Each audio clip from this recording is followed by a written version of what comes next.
Hello, ਮੈਂ ਤੁਹਾਡਾ ਸਾਰਿਆਂ ਦਾ ਇਸ ਆਨਲਾਈਨ ਵੀਡੀਓ ਸੈਸ਼ਨ ਦੇ ਲੈਕਚਰ ਨੰਬਰ 7 ਦੇ ਵਿੱਚ ਵੈਲਕਮ ਕਰਦਾ ਹਾਂ। I am Sonjit Rahul, lecturer civil in government polytechnical college Talwara, Punjab. ਇਸ ਤੋਂ ਪਹਿਲਾਂ ਆਪਾਂ 6 ਲੈਕਚਰਸ ਕੰਪਲੀਟ ਕਰ ਚੁੱਕੇ ਹਾਂ, ਜਿਹਦੇ ਵਿੱਚ ਚੈਪਟਰ 1 ਅਤੇ ਚੈਪਟਰ 2 ਕੰਪਲੀਟ ਕਰ ਚੁੱਕੇ ਹਾਂ। Reinforced cement concrete design diploma civil ਦਾ ਇੱਕ ਸਬਜੈਕਟ ਹੈ, ਜਿਹਦੇ ਵਿੱਚ ਆਪਾਂ ਇਸ ਵੀਡੀਓ ਦੇ ਵਿੱਚ ਇਸ subject the chapter 3 sheer and development length the part 1 ਪੜ੍ਹਾਂਗੇ। ਸਭ ਤੋਂ ਪਹਿਲਾਂ ਤਾਂ ਸ਼ੀਅਰ ਕੀ ਹੁੰਦਾ ਸਟਰਕਚਰ ਮਕੈਨਿਕਸ ਦੇ ਵਿੱਚ, ਕਿਉਂਕਿ 5th ਸਮੈਸਟਰ ਦਾ ਸਬਜੈਕਟ ਹੈ। 4th ਸਮੈਸਟਰ ਦੇ ਵਿੱਚ ਸਟਰਕਚਰ ਮਕੈਨਿਕਸ ਡਿਪਲੋਮਾ ਲੈਵਲ ਦੇ ਵਿੱਚ ਇੱਕ ਸਬਜੈਕਟ ਹੁੰਦਾ। I hope shear bending movement ਕੀ ਹੁੰਦਾ ਤੁਸੀਂ ਸਾਰਿਆਂ ਨੇ ਪੜ੍ਹਿਆ ਹੋਵੇਗਾ। ਮੈਂ ਇੱਕ ਵਾਰੀ ਰਿਵਾਈਜ਼ ਕਰਵਾ ਦਿਆਂ। ਸ਼ੀਅਰ ਕੀ ਹੁੰਦਾ?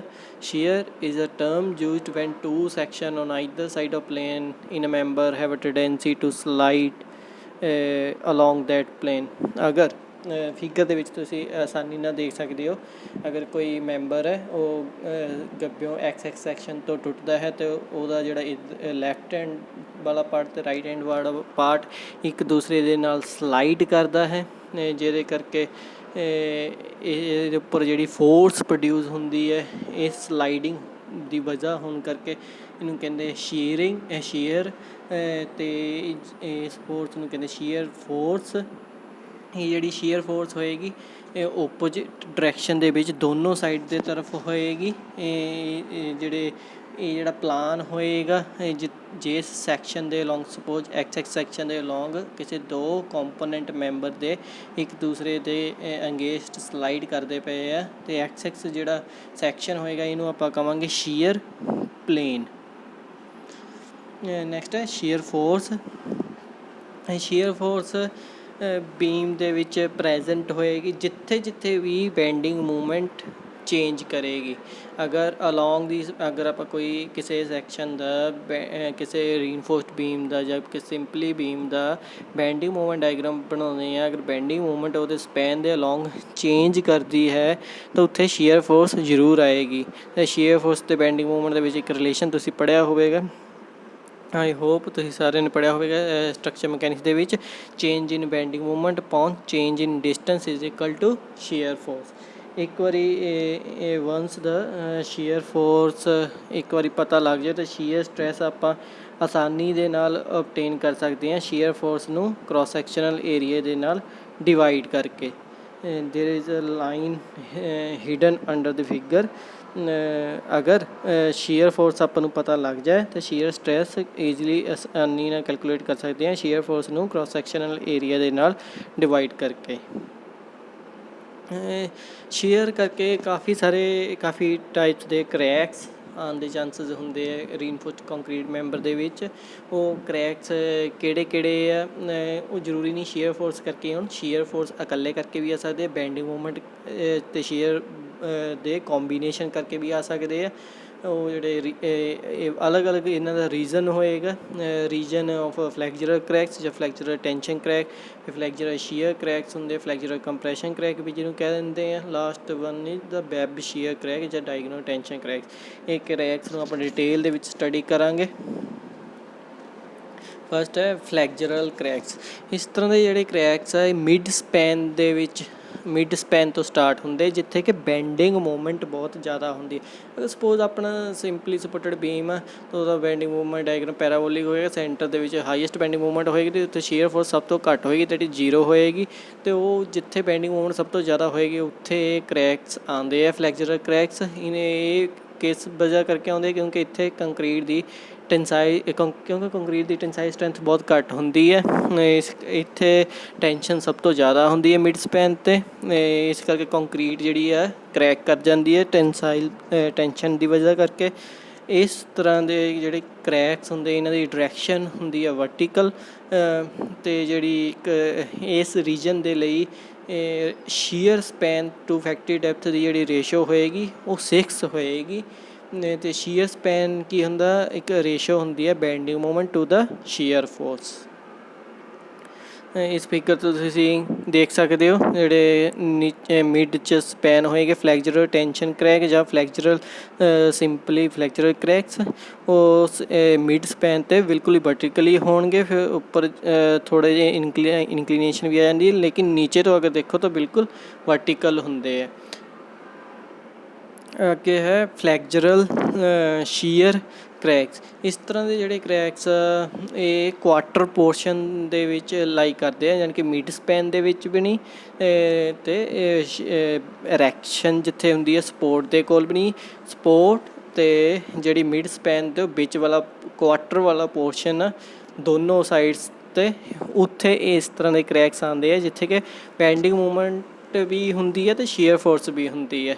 ਅਗਰ ਆਪਾਂ ਮਿਡ ਸਪੈਨ ਦੀ ਗੱਲ ਕਰੀਏ ਬਿਲਕੁਲ ਮਿਡ ਪੁਆਇੰਟ ਦੀ ਉੱਥੇ ਬੈਂਡਿੰਗ ਮੂਵਮੈਂਟ ਮੈਕਸੀਮਮ ਹੁੰਦੀ, ਸ਼ੀਅਰ ਫੋਰਸ 0 ਹੁੰਦੀ ਹੈ। ਅਗਰ ਸਪੋਰਟ ਦੀ ਗੱਲ ਕਰੀਏ ਤਾਂ ਸ਼ੀਅਰ ਫੋਰਸ ਮੈਕਸੀਮਮ ਹੁੰਦੀ, ਬੈਂਡਿੰਗ ਮੂਵਮੈਂਟ 0 ਹੁੰਦੀ ਹੈ। ਅਗਰ ਤੁਸੀਂ ਸਿੰਪਲੀ ਸਪੋਰਟਡ ਬੀਮ ਧਿਆਨ ਨਾਲ ਪੜ੍ਹਿਆ ਹੋਵੇਗਾ ਤਾਂ ਤੁਹਾਨੂੰ ਪਤਾ ਹੋਏਗਾ। ਇਸ ਕਰਕੇ ਜਿਹੜਾ ਇਹ ਕੁਆਟਰ ਵਾਲਾ ਪੋਰਸ਼ਨ ਇੱਥੇ ਬੈਂਡਿੰਗ ਮੂਵਮੈਂਟ ਵੀ ਹੋਏਗੀ, ਸ਼ੀਅਰ ਫੋਰਸ ਵੀ ਹੋਏਗੀ। ਇਸ ਤਰ੍ਹਾਂ ਦਾ ਰੀਜਨ ਜਿਹੜਾ ਹੋਏਗਾ ਇਹਨੂੰ ਕਹਿੰਦੇ ਫਲੈਕਚਰਲ ਸ਼ੀਅਰ ਕ੍ਰੈਕਸ। ਇਹ ਰੀਜਨ ਦੇ ਵਿੱਚ ਜਿਹੜੇ ਕ੍ਰੈਕਸ ਪਹਿਲਾਂ ਤਾਂ ਵਰਟੀਕਲੀ ਹੋਣਗੇ ਟੈਂਸ਼ਨ ਸਾਈਡ ਤੋਂ, ਫਿਰ ਗ੍ਰੈਜੂਅਲੀ ਜਿੱਦਾਂ ਉੱਪਰ ਨੂੰ ਜਾਈ ਚਲੋ ਇਹ ਇਨਕਲਾਈਨਡ ਹੋਣੇ ਸ਼ੁਰੂ ਹੋ ਜਾਣਗੇ near the neutral axis. Neutral axis ਤੁਸੀਂ ਸਟਰਕਚਰ ਮਕੈਨਿਕਸ ਦੇ ਵਿੱਚ ਪੜ੍ਹਿਆ ਹੋਵੇਗਾ, the axis where there is no tension no compression. ਇਸ ਤਰ੍ਹਾਂ ਦੇ ਕ੍ਰੈਕਸ ਜਿਹੜੇ ਡਿਵੈਲਪ ਹੁੰਦੇ under the combined action of bending movement and shear force, ਇਸ ਨੂੰ ਆਪਾਂ ਕਹਿੰਦੇ ਆ ਰੀਜਨ ਆਫ ਜਾਂ ਫਲੈਕਚਰਲ ਸ਼ੀਅਰ ਕ੍ਰੈਕਸ ਜਾਂ ਫਲੈਕਚਰਲ ਕੰਪਰੈਸ਼ਨ ਕ੍ਰੈਕਸ। ਇਹਦੇ ਵਿੱਚ ਜਿਹੜੀ ਰੇਸ਼ੋ ਹੋਏਗੀ shear span to effective depth ਉਹ ਵੇਰੀ ਕਰੇਗੀ 1 ਤੋਂ ਲੈ ਕੇ 2.8। ਅਤੇ ਸ਼ੀਅਰ ਸਪੈਨ ਕੀ ਹੁੰਦਾ ਉਹ ਆਪਾਂ ਪਹਿਲਾਂ ਪ੍ਰੀਵੀਅਸ ਸਲਾਈਡ ਦੇ ਵਿੱਚ ਪੜ੍ਹ ਚੁੱਕੇ ਹਾਂ, ਪੜ੍ਹਿਆ ਸੀ ਸ਼ੀਅਰ ਸਪੈਨ।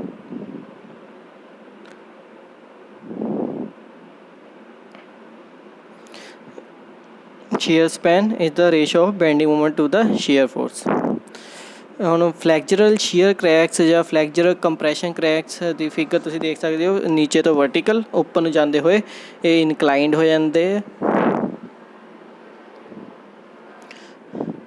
ਨੈਕਸਟ ਹੈ last one is web shear crack ਜਾਂ ਡਾਇਗਨਲ ਕ੍ਰੈਕਸ। ਇਸ ਤਰ੍ਹਾਂ ਦੇ ਕ੍ਰੈਕਸ ਉਸ ਰੀਜਨ ਦੇ ਵਿੱਚ ਡਿਵੈਲਪ ਹੁੰਦੇ ਆ ਜਿਹੜਾ ਕਿ ਬਿਲਕੁਲ ਹੀ ਸਪੋਰਟ ਦੇ ਨਾਲ ਵਾਲਾ ਰੀਜਨ ਹੁੰਦਾ। ਅਤੇ ਜਿਹੜੇ ਕ੍ਰੈਕਸ ਹੁੰਦੇ ਆਉਣਗੇ at 45 degree with the axis of the beam. ਅਗਰ ਕੋਈ ਬੀਮ ਆ ਉਹਦੀ ਲੌਂਗੀਟਿਊਡਨਲ ਐਕਸਿਸ ਤੋਂ 45 ਡਿਗਰੀ 'ਤੇ ਕ੍ਰੈਕਸ ਆਉਣਗੇ, ਕਿਉਂਕਿ ਇੱਥੇ ਸ਼ੀਅਰ ਫੋਰਸ ਮੈਕਸੀਮਮ ਹੁੰਦੀ, ਜਿੱਦਾਂ ਕਿ ਮੈਂ ਤੁਹਾਨੂੰ ਪਹਿਲਾਂ ਦੱਸਿਆ ਮਿਡ ਪੁਆਇੰਟ 'ਤੇ ਬੈਂਡਿੰਗ ਮੂਵਮੈਂਟ ਅਤੇ ਐਰੈਕਸ਼ਨ ਜਿੱਥੇ ਹੋਏਗੀ ਜਾਂ ਸਪੋਰਟ ਹੋਏਗੀ ਅਤੇ ਸ਼ੀਅਰ ਫੋਰਸ ਮੈਕਸੀਮਮ ਹੋਏਗੀ। ਸ਼ੀਅਰ ਫੋਰਸ ਜ਼ਿਆਦਾ ਹੋਣ ਕਰਕੇ ਇਸ ਤਰ੍ਹਾਂ ਦੇ ਕ੍ਰੈਕਸ ਆਉਂਦੇ। ਇਹ ਕ੍ਰੈਕਸ ਨੋਰਮਲੀ 45 ਡਿਗਰੀ 'ਤੇ ਹੁੰਦੇ ਆ। ਇੱਥੇ ਸ਼ੀਅਰ ਸਟਰੈਸਿਸ ਬਹੁਤ ਜ਼ਿਆਦਾ ਹੁੰਦੀਆਂ ਨਿਊਟਰਲ ਐਕਸਿਸ ਦੇ ਵਿੱਚ ਇਸ ਕੇਸ ਦੇ ਵਿੱਚ। ਇਸੇ ਕਰਕੇ ਕ੍ਰੈਕਸ ਜਿਹੜੇ ਸਟਾਰਟ ਹੁੰਦੇ ਆ ਸ਼ੁਰੂ ਹੁੰਦੇ ਆ ਡਿਵੈਲਪ ਹੋਣਾ ਨਿਊਟਰਲ ਐਕਸਿਸ ਤੋਂ ਡਿਵੈਲਪ ਹੋਣਾ ਸਟਾਰਟ ਹੋਣਗੇ, ਜਿਹੜੇ ਕਿ diagonally towards the edges grow ਕਰਨਗੇ। ਸੋ ਇਸ ਤਰ੍ਹਾਂ ਦੇ ਫੇਲੀਅਰ ਦੇ ਵਿੱਚ ਜਿਹੜੀ shear span to effective depth ratio ਹੋਏਗੀ 2.8 ਤੋਂ ਗ੍ਰੇਟਰ ਹੋਏਗੀ ਬਟ ਲੈਸ ਦੈਨ 6 ਹੋਏਗੀ।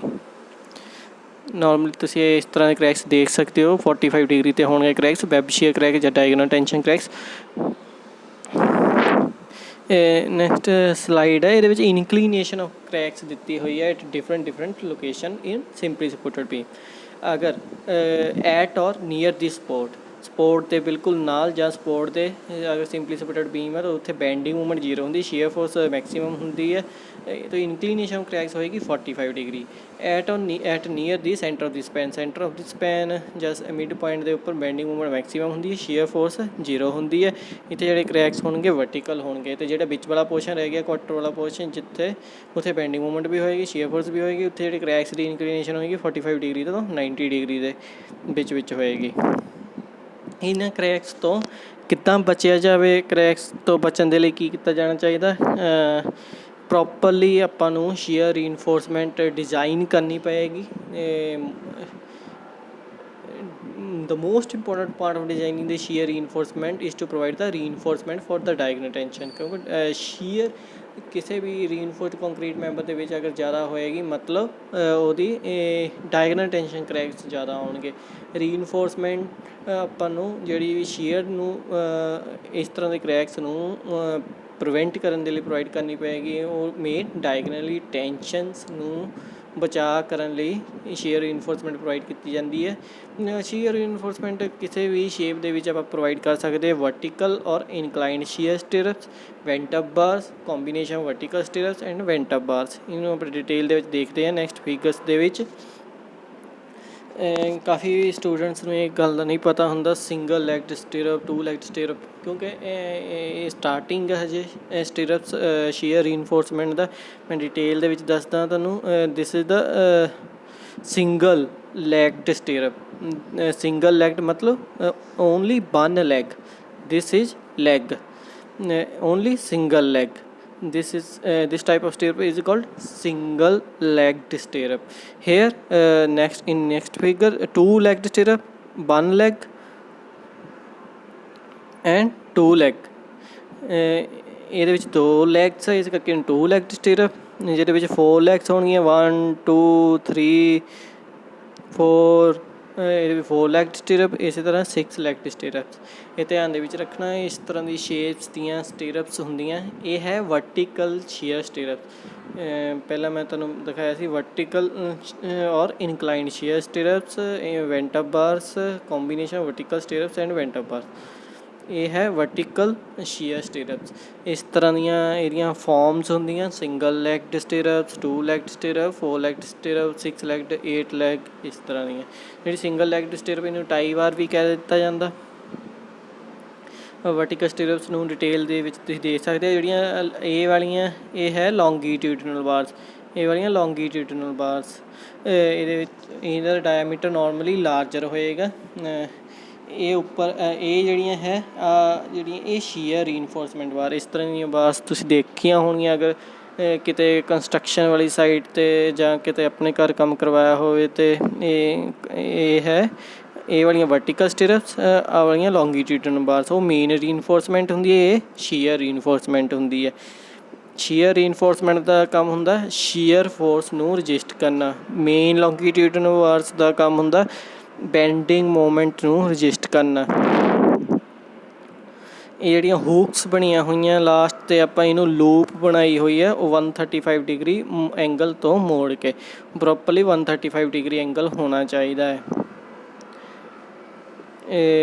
ਨੋਰਮਲੀ ਸਾਈਡ 'ਤੇ ਤੁਹਾਨੂੰ ਇਸ ਤਰ੍ਹਾਂ ਦਾ ਬੀਮ ਦਿਖੇਗਾ। ਵਿੱਚ ਵਾਲੀਆਂ ਹੈ ਜਿਹੜੀਆਂ ਲੌਂਗੀਟਿਊਡਨਲ ਬਾਰਸ, ਇਹ ਸ਼ੀਅਰ ਸਟਿਰਪਸ ਬਾਰ, ਇਹ ਸ਼ੀਅਰ ਸਟਿਰਪਸ ਬਾਰ ਤੁਸੀਂ ਸਾਈਡ 'ਤੇ ਦੇਖ ਸਕਦੇ ਹੋ। ਇਹ 135 ਡਿਗਰੀ 'ਤੇ ਕਈ ਵਾਰ ਨਹੀਂ ਫੋਲਡ ਕੀਤੀਆਂ ਹੁੰਦੀਆਂ, ਇਹਨੂੰ 135 ਡਿਗਰੀ 'ਤੇ ਫੋਲਡ ਕਰਨ ਦੀ ਕੋਸ਼ਿਸ਼ ਕਰਵਾਉਣਾ ਅਗਰ ਤੁਸੀਂ ਸਾਈਡ 'ਤੇ ਕੰਮ ਕਰਵਾਓਗੇ। ਅਤੇ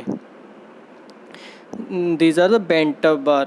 ਬੈਂਟ ਅਪ ਬਾਰਸ ਜਿਹੜੀਆਂ ਵੀ ਹੋਣਗੀਆਂ, ਇਹ ਬੈਂਟ ਕਿਹਨੂੰ ਕਰਨਾ, ਸ਼ੀਅਰ ਰੀਇਨਫੋਰਸਮੈਂਟ ਨੂੰ ਬੈਂਟ ਨਹੀਂ ਕਰਨਾ। ਜਿਹੜੀਆਂ ਮੇਨ ਲੌਂਗੀਟਿਊਡਨਲ ਬਾਰਸ ਆਉਂਦੀਆਂ ਪਈਆਂ ਉਹਨੂੰ ਬੈਂਟ ਕੀਤਾ ਹੋਇਆ। This is the difference. Bent up bar ਜਿਹੜੀਆਂ ਹੈਗੀਆਂ ਲੌਂਗੀਟਿਊਡਨਲ ਬਾਰਸ ਆ ਜਿਹੜੀਆਂ, ਇਹਦੇ ਵਿੱਚੋਂ ਕੁਛ ਅਲਟਰਨੇਟ ਬਾਰਸ ਨੂੰ ਆਪਾਂ ਬੈਂਟ ਅਪ ਕਰ ਦਿੱਤਾ ਜਾਂਦਾ ਨੋਰਮਲੀ 30 ਡਿਗਰੀ 'ਤੇ ਜਾਂ 45 ਡਿਗਰੀ 'ਤੇ, ਤਾਂ ਕਿ ਜਿਹੜੇ ਸ਼ੀਅਰ ਕਰੈਕਸ ਆਉਂਦੇ ਆ 45 ਡਿਗਰੀ ਦੀ ਸ਼ੇਪ ਦੇ ਉੱਪਰ, ਉਹਨਾਂ ਤੋਂ ਬਚਾਇਆ ਜਾ ਸਕੇ। ਡਾਇਗਨਲ ਟੈਂਸ਼ਨ ਕਰੈਕ ਜਿਹੜੇ ਹੁੰਦੇ ਆ, web shear cracks. As you can easily see, these are the vertical bars, this is a vent up bar. Next the inclined stirrups. These are the inclined stirrups. These are the inclined stirrups. ਪਹਿਲਾਂ ਜਿਹੜੇ ਸਟਿਰਪਸ ਤੁਸੀਂ figure ਦੇ ਵਿੱਚ ਦੇਖੇ ਸੀਗੇ ਉਹ ਹੈ vertical ਸਟਿਰਪਸ। ਇਹ ਵਾਲੇ ਵਰਟੀਕਲ ਸਟਿਰਪਸ ਆ, ਇਹ ਵਾਲੇ ਇਨਕਲਾਈਨ ਸਟਿਰਪ ਆ, ਇਹ ਬੈਂਟ ਅਪ ਬਾਰ ਆ। ਇਹਨਾਂ ਚੀਜ਼ਾਂ ਦਾ ਧਿਆਨ ਰੱਖਣਾ। ਇਹ ਨੋਰਮਲੀ ਅਗਰ ਤੁਸੀਂ ਕਿਸੇ ਵੀ ਸਾਈਡ 'ਤੇ ਜਾਓਗੇ ਇਸ ਤਰ੍ਹਾਂ ਦੇ ਸ਼ੇਪ ਦੀ ਸਟਿਰਪਸ ਦੇਖਣ ਨੂੰ ਮਿਲੇਗੀ ਤੁਹਾਨੂੰ। ਅਤੇ ਇਹਨਾਂ ਦਾ ਡਿਜ਼ਾਈਨ ਆਪਾਂ ਨੈਕਸਟ ਪੜ੍ਹਾਂਗੇ ਡਿਟੇਲ ਦੇ ਵਿੱਚ। ਅਗਰ ਆਪਾਂ ਵਰਟੀਕਲ ਸਟਿਰਪਸ ਪ੍ਰੋਵਾਈਡ ਕਰਾਂਗੇ ਤਾਂ ਕੀ ਫਾਇਦੇ ਹੁੰਦੇ ਆ, ਅਗਰ ਇਨਕਲਾਈਨਡ ਸਟਿਰਪਸ ਪ੍ਰੋਵਾਈਡ ਕਰਾਂਗੇ ਤਾਂ ਕੀ ਫਾਇਦਾ ਹੁੰਦੇ, ਬੈਂਟ ਅਪ ਬਾਰਸ ਕਰਨ ਦੇ ਨਾਲ ਸ਼ੀਅਰ ਰੀਇਨਫੋਰਸਮੈਂਟ ਜਾਂ ਸ਼ੀਅਰ ਰਜਿਸਟੈਂਸ 'ਤੇ ਕੀ ਅਸਰ ਪਏਗਾ, ਆਪਾਂ ਡਿਟੇਲ ਦੇ ਵਿੱਚ ਡਿਸਕਸ ਕਰਾਂਗੇ। These are the references same as in the previous slides, previous lectures. I hope ਇਹ ਲੈਕਚਰ ਤੁਹਾਨੂੰ ਪਸੰਦ ਆਇਆ ਹੋਵੇਗਾ। ਮੈਂ ਇਸ ਲੈਕਚਰ ਦੇ ਵਿੱਚ ਕੋਸ਼ਿਸ਼ ਕੀਤੀ ਹੈ ਤੁਹਾਨੂੰ ਪ੍ਰੈਕਟੀਕਲੀ ਸਾਈਡ ਦੀ ਪਿਕਚਰਸ ਅਤੇ ਕੁਛ ਤਾਂ ਕਿ ਤੁਸੀਂ ਇਸ ਚੀਜ਼ ਨੂੰ ਵਿਜ਼ੂਅਲਾਈਜ਼ ਕਰ ਸਕੋ ਵੀ ਸ਼ੀਅਰ ਰੀਇਨਫੋਰਸਮੈਂਟ ਕੀ ਹੁੰਦੀ। So thank you.